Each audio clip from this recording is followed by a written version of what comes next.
Okay, so we're back. So let's get back into the myth situation, or myth, rather.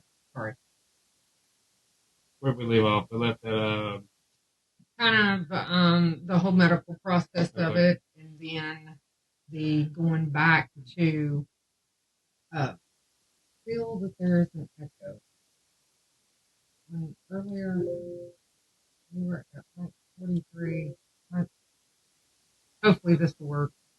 I feel like I hear the speakers more this time. Did you hear them this much A last little bit, time? but it's not really. Okay. I can't really hear anything. Take 5,799.9999 times. um, so we left off talking about the medical part of MEPS and what all you have to do there. But there's more to it.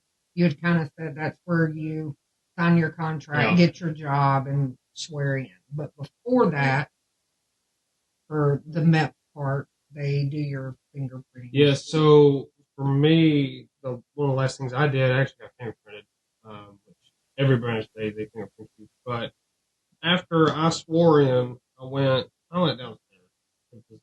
Or no, I went down the hall to this other room, and they fingerprinted me, and they said, "No, they're just part of, I guess, still part of the whole screening, part of your screening process." And after that, after you swear in, because they'll post that on Facebook or whatever Facebook page they got. Swear in, I got my fingerprint. I waited on the shuttle. That was it for the day. Now, is anyone allowed to go to MEPS with you? No, So nobody can be at the swear in, or you can record it. They'll record it, but no. I think parents are allowed I didn't see parents at there. swearing because I've seen So them. the final swear in, the final swear in before you ship out to boot camp, yes. But when I went to MEPS, I didn't. There weren't any Because I parents there. seen, like, I was watching some of the videos of when you were down in MEPS and you swearing in and all that. There were some of the videos, some of the parents were there. They So were unless off in the back part. I mean, they can't be right there at the swearing part. But I think they're. maybe, I mean, if it was a group of people that lived in the area, maybe. But I know they're not allowed to ride on the shuttle with y'all. They're yeah, not allowed to stay with y'all. Like they have to make that trip on their own. Mm-hmm. But I think they are allowed.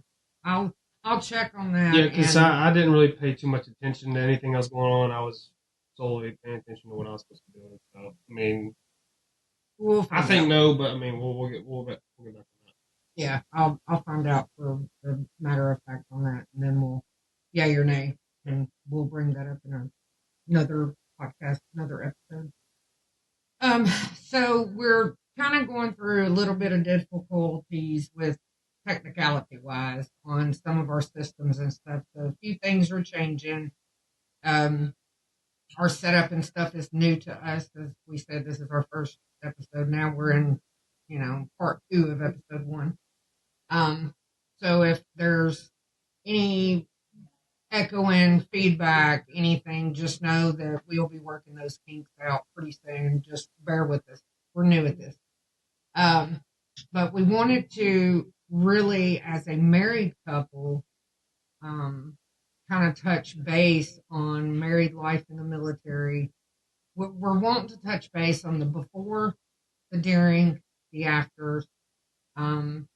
Periodically, we're going to have some special guests on. Periodically, we'll have just normal spouses going through the same things that I'm, going through or fixing to go through. Other military people, other people that went through boot camp, kind of their experiences. So we're just trying to really be a resourceful spot, an all-in-one spot. So if you go to our website, you'll see on the resource page, we have a lot of resourceful information. You can click on from books to websites to family outreach programs through the military.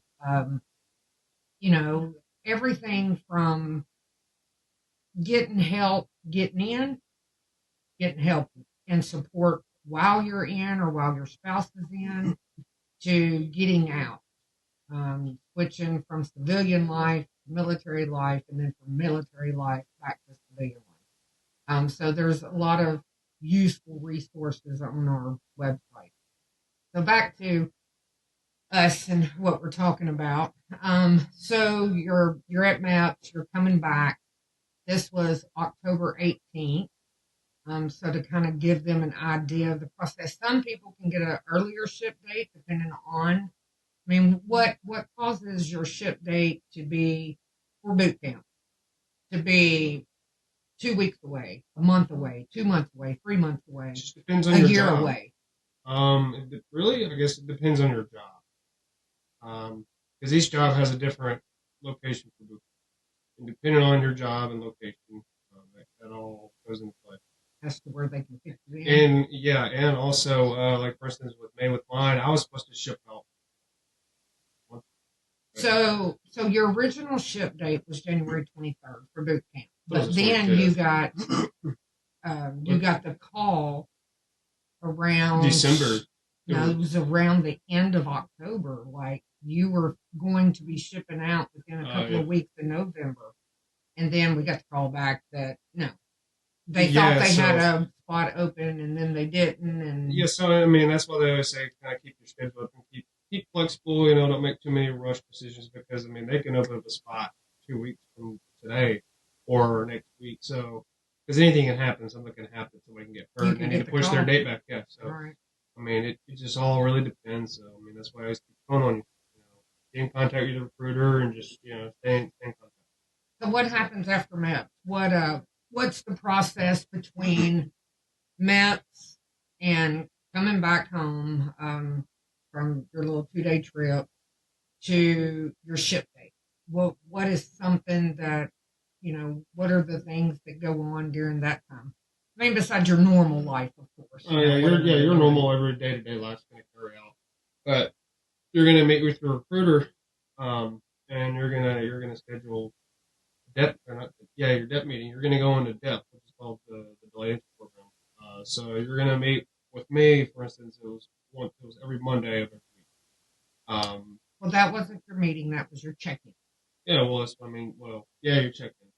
You meet once a month, the first Wednesday of every month until you ship. Could be Wednesday, could not be, depending on the location and recruiters. And they go over everything, and they also actually at Maps, they actually give you a book and some other information, really cool little guides called your start guide. You see on the screen. So, and that's got everything you need to know, what to study for, down to how to swear in, how to identify ranks, how to recognize ranks from enlisted ranks to chief warrant officer to officer. It also got your core values, so stuff you need to memorize and kind of it's basically a book on everything you kind of want to have prior knowledge before you ship. So when you get to boot camp, it'll take a lot. What are say the top 2 things out of that book that you want to know before boot camp? Well, really, the most 2 important, I would say, is this is going to be your career. So the 2 most important things, I guess, to know and remember throughout your career, your ranks, and your 11 general orders of infantry, or whatever other general orders on whatever branch you decide to choose. But for the Navy, it's your 11 general orders of infantry and ranks and recognition, because you're going to want to know and you're going to need to know how to identify and know the difference between an officer and an enlisted. You don't want to be going in there calling an officer, a petty officer or a chief. You need to know your chain of command, which also your chain of command too. Yes. That's highly important. But a lot of times, these duty station and basic training, it's going to be kind of like data dump. Like they're going to want you to kind of know your chain of command at RTC, which is recruit training command. Then when you get to your your first duty station out of A school, you're going to have a whole other chain of command. So it's kind of data dump too. Boot camp, you're going to know the chain of command for it. And then when you get to a duty station, you're going to know that chain of command. So it's kind of data dump. So the basics of it, you need to know an E1 to an E9, a W1 to a W, what's A the highest it is. CW2 all the way up to a CW. And then an O1 to a O9. You kind of need, I mean, everybody should know, not that everybody does, but who is the top of the list, the chief in command? Like your commander in chief. The no, like in your book, it tells you who the very first person on your chain of command is. The highest of the highest is. That's going to be your president. Okay, and a lot of that's people, your commander in chief. Believe it or not, a lot of people don't even know who the president is. Or so just simple questions I'll ask you. So common knowledge, good knowledge to have. Yeah, very good knowledge. It's important. Other things are get with your recruiter. It is in your starter guide, but also get with your recruiter just in case. Also, we'll throw a list on our website of things that you're going to need for boot camp. And also, there's a schedule. Not to cut you off. There's also we've looked at the schedule and we actually got kind of like the scheduled layout of how Navy boot camp in particular is going to be. So it's got from like week 0, which is like processing week. So you'll process your first week, and then it's got a list of all the things you're going to do from a day-to-day basis. Pages. Yeah. Well, non-pages. 4 pages. 9 weeks. Yeah. So you've got your ship date. You're getting everything ready and prepared. You got to make sure you're checking in every Monday with your recruiter. If that's what your recruiter's day for check-in is, it could be different in other branches. It could be different other recruiters. The first of the month, every month you're going to have a DEP meeting up to your ship date. And ship date does not mean getting on a ship. That's your ship date for boot camp. There is an app. I meant to bring this up too. There's an app called GroupMe. That's what recruiters put us in. It's a group messaging app, GroupMe, and they put all your future work considered future sailors because of the Navy. So all your future sailors are on this app. So you check in through the app every month. And if you got questions, if you got a question, you want to post it on the app. Somebody on there, and even your recruiter and their boss, everybody sees it throughout the command. So any questions, concerns, comments, all that, just throw that on the app. And that's how you keep in communication. It's always good to keep in good communication. Because you never know what you're going to learn up the peak. This is true. And like you said, any questions anybody has, you can always ask your recruiter. Recruiters are not always available, and a lot of people on my side don't have that access. That's what I'm here for. That's what our website's for. That's what our podcast is for. The spouses, the moms, the dads, the brothers, the sisters, the grandparents, the friends, anybody that kind of wants to know the process and to ease your mind a little bit as to what's going on and what's happening. So we're getting ready for boot camp, ship date. As a matter of fact, Scott leaves in 2 days. Let's see, 3 days. So we head down Wednesday to New Orleans for him to swear back in and take his little plane ride trip on Thursday to Great Lakes, Illinois, to the Navy boot camp station, which is going to be cold for him. It won't be. I will stay here in Florida. No, even if you're married, you don't move to the area of the boot camp unless you plan on living there and buying a house and staying past boot camp. Boot camp is only 9 weeks. Actually, a total of 10. You have P Day, which is P week. It's 1 through 5, your first 5 days. And that depends on if they have the division full or not. It could be a little bit longer.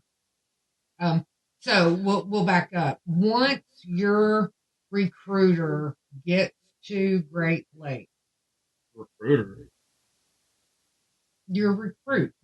future sailor. Oh, you said recruiter. Well, not recruiter. I get it. No, recruit.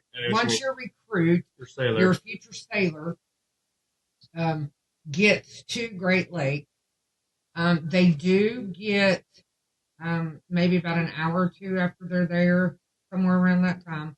They do get a 30-second phone call. They get one phone call. Hey, I'm here. It's a scripted role. They don't have time to sit and tell you about their flight and what's going to happen or what the place is like. They are there strictly to tell you, hey, I made it. I'm here. Goodbye. Don't be upset. Your recruiter still loves you. The future sailor is still on the way. Don't be upset and worried about it. If you miss that call or if they don't get the call, don't worry. Give them a little time. This is their time. This is their career. This is their time to make way as an adult or as their own stepping stones out from up under your wing. Um, you will get a call eventually if that first night call doesn't come in. Be patient, moms, dads, sisters, brothers, girlfriends, fiancés, wife. Be patient. You'll get the call. They're not out doing anything crazy. They are under strict thumb and rule of them drill sergeant. Trust me, you are being watched at all times. At all times. You think they're not looking, they're looking. Don't go to boot camp acting like an idiot. Grow up. If you want to act like an idiot and play, as they say, little fuck games. As I say it, yep. Fuck games. Well, keep your ass at home because it's not going to do you any good. Well, it'll come to show very quickly, and they will single you out very quickly. But they will figure out who you are. They will figure out a lot about you very quickly. So just go in with your head on your shoulders. Don't go in fucking around and. You'll be outside mopping the rain. You'll be out mopping the rain. Well, that's another thing. But no, go in there with your head on your shoulders. Go in there motivated, going in confident, and just. So for do what you're told, listen to what they say, don't screwing around. Other than that, they will take care of you. When you do go, don't pack a big old huge bag. Girls, come on now. You're not allowed. You're not going to be wearing makeup. You're not going to be wearing hair products. Literally, you're going to pull your hair in a bun, or it's going to get cut short. And it will tell you in this here book too. It also tells you, because if you ask your recruiter, they're going to tell you, look in your start guide. They did me. Look in your start guide. It will tell you piece by piece, and also on YouTube there's a section on YouTube where it's got, when you get to RTC, you'll have your RDCs, and they will even tell you what you can and cannot bring, what hairstyle, all this and that. Everything's in your book. Don't go in with pink, purple, green hair. Come on now, because they will make you dye it. They will dye it there. Yep, they will dye it there, and it will not be nice for your hair. For ladies that are worried about your hair quality. Fellas, if you have a beard, a full-grown beard, go ahead and shave that baby off. Much as you want to. Exactly. Because I had to. If your face, as a man, if your face is not used to being shaved because you've been growing out the beard for so long, start it about a week or two before your ship date. So that way to get your skin used to being shaved. And, of course, I do know my husband does have a little 10, 12, 13, 14 o'clock shadow. The first time you saw me was the first time ever. But he has been shaving for the past week. They're going to buzz your head, fellas. Girls, I had to cut my hair. It has to be above the collar. If not, it has to stay in a bun at all times. And also, really to bring important stuff, Social Security card, driver's license, and what was the other one? Passport. But everything else is going to be. Well, you don't need your passport per se. You just need. If you don't have a driver's license, then yes. Yeah, because passport. Your recruiter is going to give you a packet when you ship. They're going to give you a folder, which is called the packet. That's going to have everything that you need to give them. But other than that, you need Social Security card, driver's license, or ID. Oh, and something else that we didn't mention about the paperwork and the documents and stuff at the recruiter. So we're going way back now. If you are married, not only do you have to have that marriage certificate, you have to have a photo, not a copy, of, you have to bring in the actual driver's license, birth certificate, Social Security card for your spouse. Yes, that too. They have to make copies of that, legally them making copies, not you bringing copies in. They need those actual papers And then, of course, you get them right back. They make copies at the recruiting station, but just be prepared. Those are things that they're going to have. If you don't have them, go on and order them because they're going to have them. You can go to the health department. And reason being, if you're PSC'd somewhere, which means if you're stationed somewhere, then what happens is if you live on base, your spouse has to be security clearance too. They can't live on base and be a felon. So, I mean, these are things the Navy, any military branch, Coast Guard, anybody, Army, they want to know who you have in your life. Present, past, future. They want to know. And they want documentation. So that's just going back to that. I meant to mention that earlier when we were talking about it. But as far as what to take to boot camp, as little as possible. Literally, and I've got my bag right here. Also, did we talk about bank statements and all that? We'll get to okay, that. So like in mine, pack, when she was saying, pack as light as possible. Please pack as light as possible or it'll be. So not just that, they will either donate your shit or they send it back in a box. Or they put it in a box and send it back, but that's very rare. So literally not even a backpack full. So because they're gonna have everything for you there. So you want essentials for your 2 days that it's gonna take for you to get to your MEP station, swear back in, stay the night, and fly out. So you're gonna want no more than $20 cash on you, cash. So, and that's strictly for the airport, or a snack or something if you decide to go down at the hotel at the vending machine or something. You've got cash on you. No more. Don't bring a bunch of credit cards. Don't bring a bunch of stuff in your wallet because every bit of that is going to be put up. You're not going to have access to it. After the first initial call, once you get to boot camp, you won't have access to your phone. Or your night of arrival. Your night of arrival.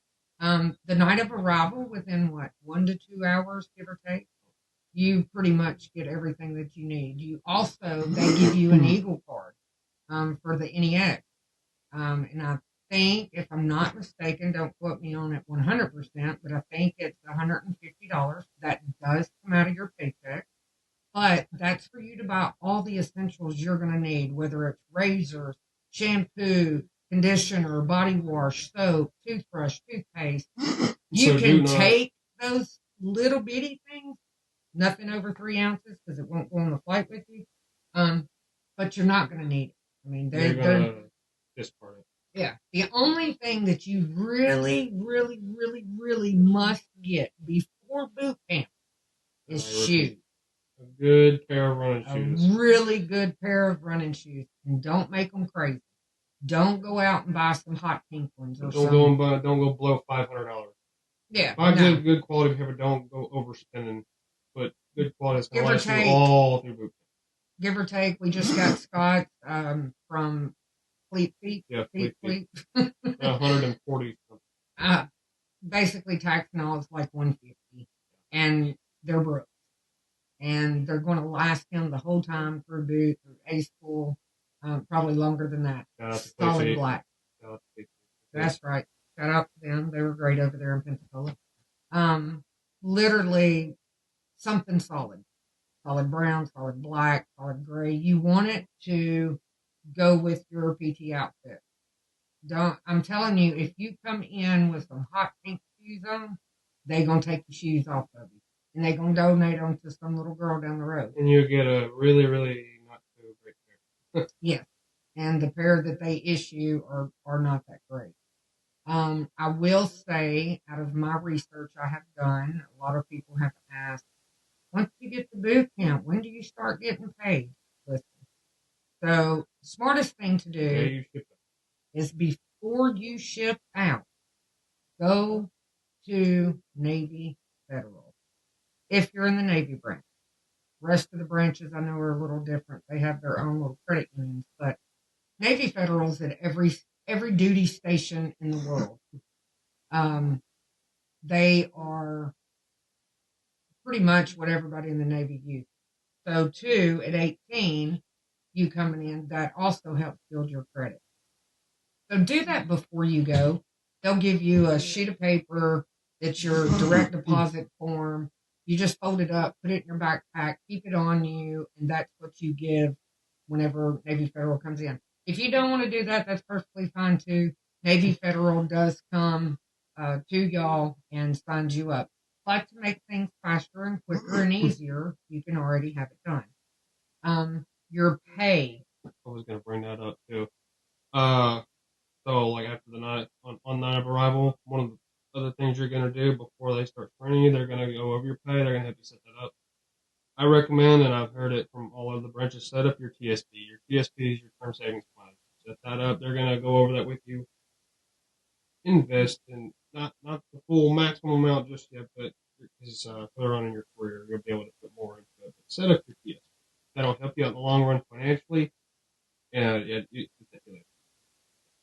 And if for some reason you're confused on it, you don't really understand it, you want more information before you do, you can always sign up later, but do it at the minimum. Do it at 1%. I mean, if you're really scared about it, throw 1% of your pay into there. You're not going to use your pay the whole time you're in boot camp unless you're like us and have expenses outside of boot camp. I mean, we have a home, we have a life outside of boot camp, or that we have to pay for.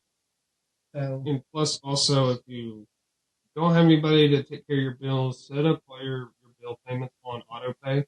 The way your bills will be paid while you're gone, because you don't want to be going into boot camp stressing over something you can't control, such as your bills. But set that up on auto pay if you have nobody to take care of your bills.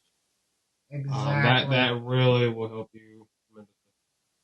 And if you Or if you have a wife or spouse at home that. and if you do have somebody taking care of your bills, hopefully they're true. Yeah. That's good information. So you're getting into boot camp. Kind of explain off the sheet. Now I'll put a link on our page. You can actually go to the military page and find this information, but some people don't know how to get there. Some people don't know how to look these things up, and that's fine. I'll have links for everybody that just wants to click on it. If you want to kind of follow what your future sailor or future, enlistment person is going to do in their day to day and week to week um, with the boot camp. So you will get, if you missed that first night phone call, and it says on that sheet, I think it's in maybe phase 2. Is it phase 2 or is it phase 1 that they get another phone call? First phone call you get is not of arrival. But there's a second phone call. Yeah, no, I'm looking for it. It's on the sheet. It's on. So it's within. You're in end of phase 1. You at the end of phase 1. It's. So phase 1 is day 6 to day 22. So around the 22nd day of them being there, give or take, could be 30 days. So give it a month. I think this is a Saturday. I think is what it's saying here on the sheet. They get another phone call to be able to talk to you, and this one will be an actual little bit of a longer phone call. Don't sit and call their phone 1,000 times. They don't have their phone. Once they do their initial call, the phones get locked up. I mean, that's it. They put them in a box. They put them away. That's it. I mean, they don't have access to that stuff. They are there to focus on them and their orders and what their drill sergeants are telling them. Not having to worry about, is mom still calling? I bet mom's worried. Is dad worried? Is my sister worried? My girlfriend worried? My friend worried? Who cares? They're not there for that. Like you need to let them grow up. Like I said before, that structure. Pull them off the tip. I don't know how else to explain it. Pretty much. And that's all part of building that structure. Yes. And letting them be independent. Learning to go without. Yep. Because you're not gonna have your loved ones with you at all the time in your career. You can be on the ship for 6 months. So just getting used to not having those people with you or in communication with They'll support them you. Yeah, 100%. that I do encourage going in. Just words of encouragement. Write them. I will also put a link to Sandbox on our website. It is a digital way to get letters, pictures, things like that to your future sailor. Please don't send care packages. They cannot have them. Don't be Yeah. sending candies and fruits and all these things in a care package. They won't get them. They will be thrown away. Just don't do it. That's all I'm saying. If they need snacks, if they need something extra, all they have to do is go to the NEA. They are getting paid. Now their first paycheck they probably won't see, or the wife won't see, or the husband won't see, or the girlfriend, whoever, because that's where all their uniforms come out. Yes, they make you pay for your uniform, and they are not cheap by any means. So if that first check is $20, don't get discouraged. Don't be upset. Just understand their uniforms come out. Probably won't see an actual paycheck for the first month. So give it 30 days. Um, what's the other thing? So boot camp's 10 weeks total. Your first week's your processing week. Then you got phase 1, phase 2, phase 3, phase 4.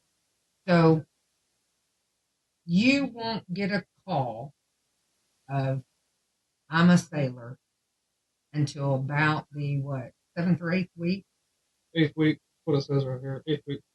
You'll get your call of I'm Beginning a of 8th sailor. week. Beginning of phase 4.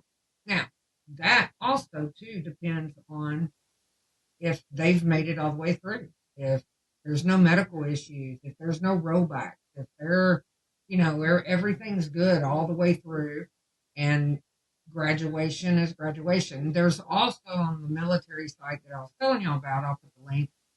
As soon as your sailor calls and says, this is my ship, this is my division, my ship number, my division number, you can go onto this site and it will tell you their graduation date. That way you can start planning ahead. Now, that does not mean that that will be what it is. They could get a rollback. They could fail a test, get a rollback. That means that they'll be put in another ship, another division, and their graduation might be another week out. Maybe they missed something. They got sick, for a medical rollback. Anything's possible. I will also have resources for going to graduation, places you can stay, kind of ideas and things that you can do while you're in North Chicago. So let's step back into just really preparing yourself mentally for boot camp. Because okay, so like us, if you weren't already knowledgeable about it, I think it'd be a little more stressful for both. Because one, you wouldn't know what to expect, and two, this is going to be the first time we've ever been away from each other. So this is going to be new to us, and it's not just for a weekend or a week. I mean, this is literally and everybody's different when it comes to the graduation, Liberty, and where you're going afterwards to A school. Luckily, your A school is going to be in Great Lake. So you do get Liberty for the weekend, but there's some that ship out the next day because they're headed to San Diego, they're headed to Virginia, they're headed to Pensacola. I mean, it really depends on your job. The job. So if it wasn't for me going to graduation and being able to spend that weekend with him because he's staying there, I literally would only have 12 hours of seeing him in a period of 6 months. So y'all really need to think about that and really need to understand that and be easy on these people and just support. All you got to do is just keep supporting, keep supporting, making them feel good. Don't make them feel bad. Don't when they call you, start crying and boo-hooing and be all upset and, oh Yeah. my God, I miss you so much. Yeah, we do. And I'm pretty sure I'm going to cry when I hang up the phone. But I'm not going to do it while I'm on the phone with. I want to inspire him. And oh my God, I'm so proud of you. You know, you're doing good. And, you know, we're getting through this. Everything's good here at home. So now, you know, if I tell you that, I'm behind closed doors crying. But just stay supportive. Write letters, send pictures. Like I said, Sandbox is a great resource. I will put their link on here so you can kind of look over that and see that. Now, it does give them a stamped envelope and paper so they can actually handwrite you back. You can write as many letters as you want to.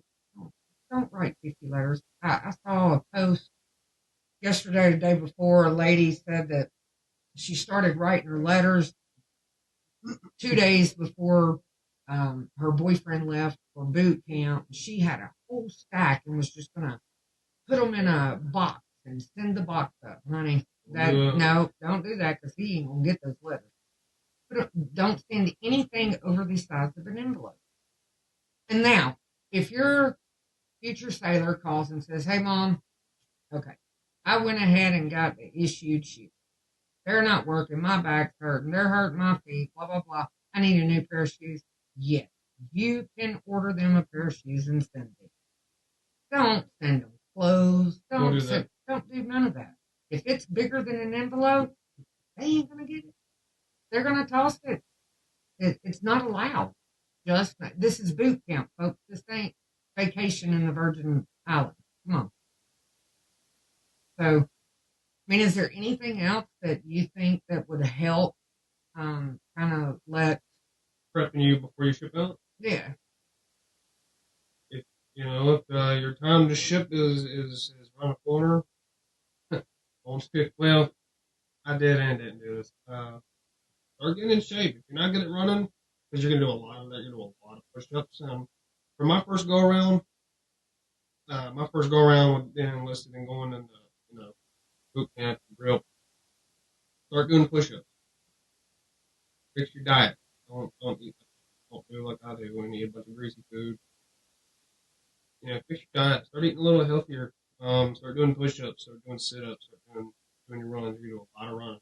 And for the love of God, and stay hydrated. Drink a lot of water. And for the love of God, please don't go out and party your ass off. That. Woohoo! I got a party before I get locked down in the Navy. Because that you will. Yeah. It'll make it easier, and you'll thank me later. But prep, do morning exercises. Even though you're going to do it there, it helps you out in the long run. All of boot camp if you start getting prepped. And your diet and your appetite, all that plays big. And when you get to boot camp, grow up. Yeah, don't go in there acting foolish. Don't act like a child. Me personally, I can't play with foolishness. I cannot stand stupidity. Don't go play fucking games because the drill instructors, all of them are going to just listen. Don't act them. Do what you're told. And that's the easiest thing you can do, and it's the easiest thing you can do and get paid. So, yeah, the best advice I got before you ship is start doing your push-ups, getting yourself in some sort of shape before you ship out. Because if not, once you get there, now this is another thing of a rollback. Once you get there, you will go in a weight loss program. They'll do your tape test and all that shit there too. And you will be pushed back because if it's going to take 2 weeks for you to get in shape, and guess what? You don't even start boot camp for 2 weeks. You're going to be up there losing weight and getting into shape before you ever start boot camp. And I have seen where quite a few people just here recently. It happened at my MEPS where they weren't even have gotten rollbacks because of it. Even happened at MEPS, they couldn't. You have to pass the tape to make weight. But they'll get all that. They'll have all that squared away. It's not nothing crazy, but get yourself in some shape before you get it easier. Make your life a whole lot easier. Yeah. And if you need help, getting into shape before you ship out to boot camp, give me a shout. I can give some pointers. I can hook you up with some people. I can give you some resources. Um, Plenty of we we're a plethora of resources. We kind of want to be that one stop shop resource for military life before, during, and after. Um, spouses. I'm going to get a lot into while he's gone. The spousal side of it and kind of the effect that it has on us and what the goods and the bads. Um, we don't have kids. We do have dogs. There's no difference. Don't let anybody tell you that there is a difference. You don't change any diapers. That's about it. Um, but I'll get into more of that. I have some pretty cool little episodes coming up that, getting into the military spouse life. I already have great resources, some books, um, you know, some links that you can follow to kind of get some help if you need it, some even therapy, whatever you need to kind of help you transition as well into the military life. Because just because your spouse is the one in the military, you are too.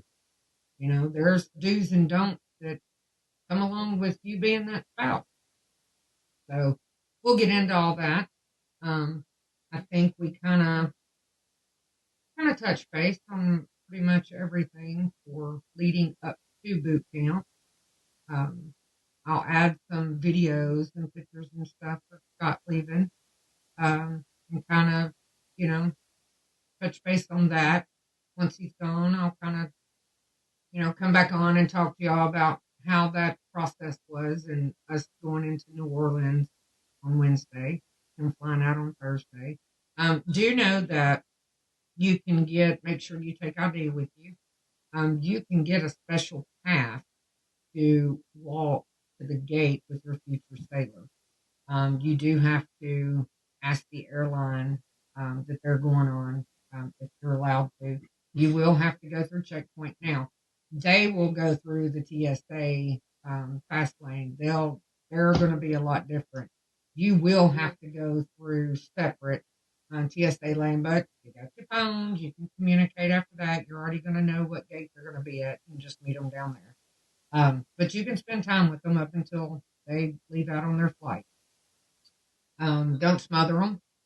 And when they go through that gate door to get on that plane, let them go.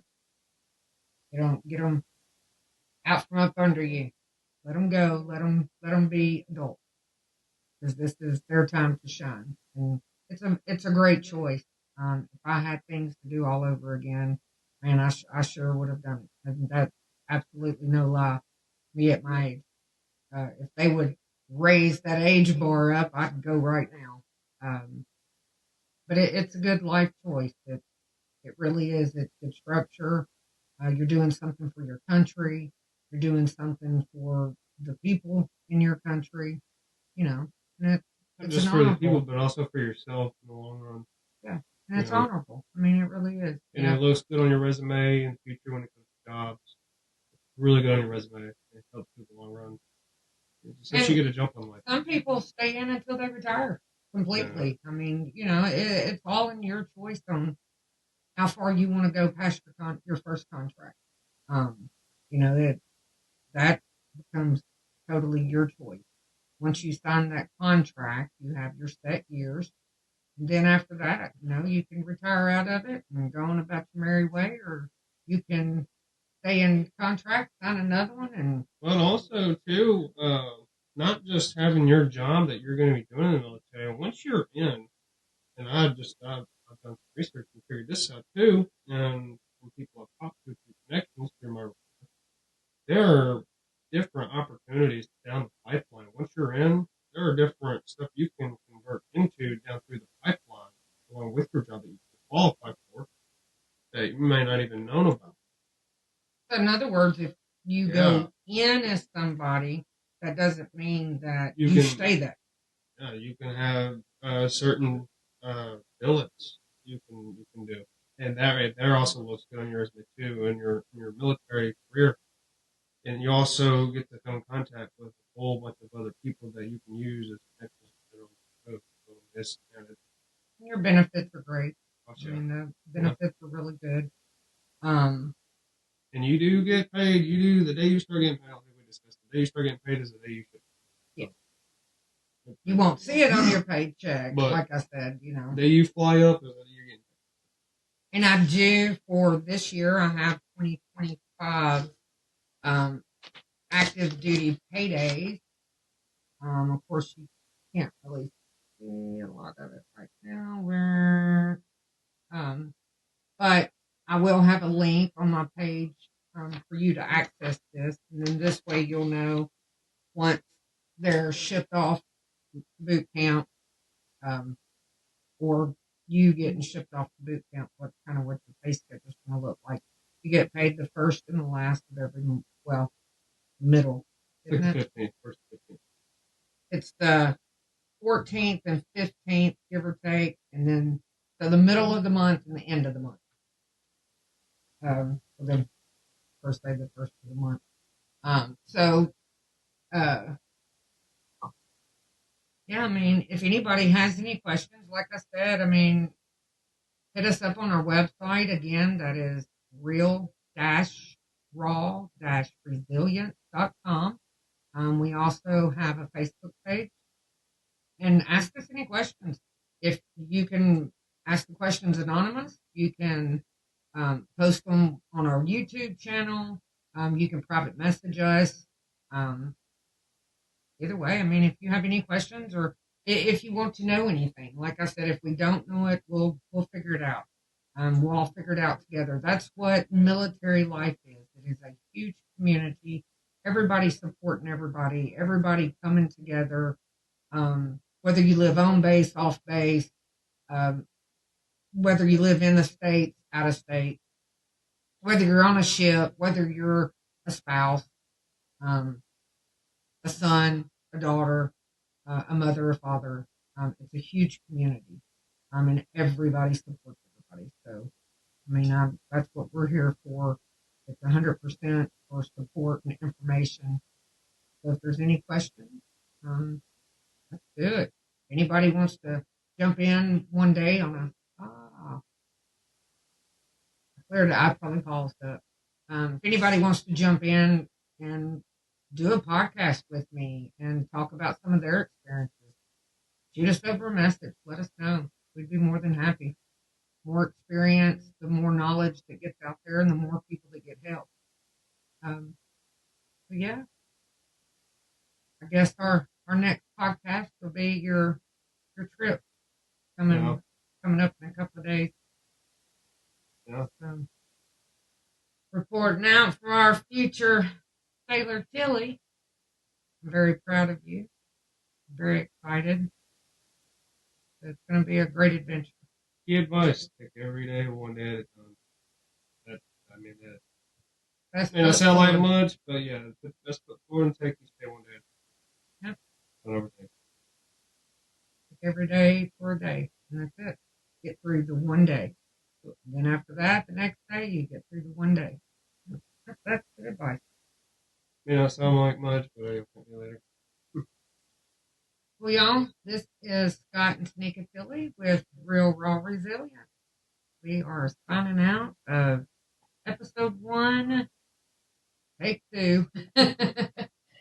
And we will definitely be back. So just keep on the website and keep checking back with us and checking back on all of our information. I usually try to put more resources on 2 or 3 times a week.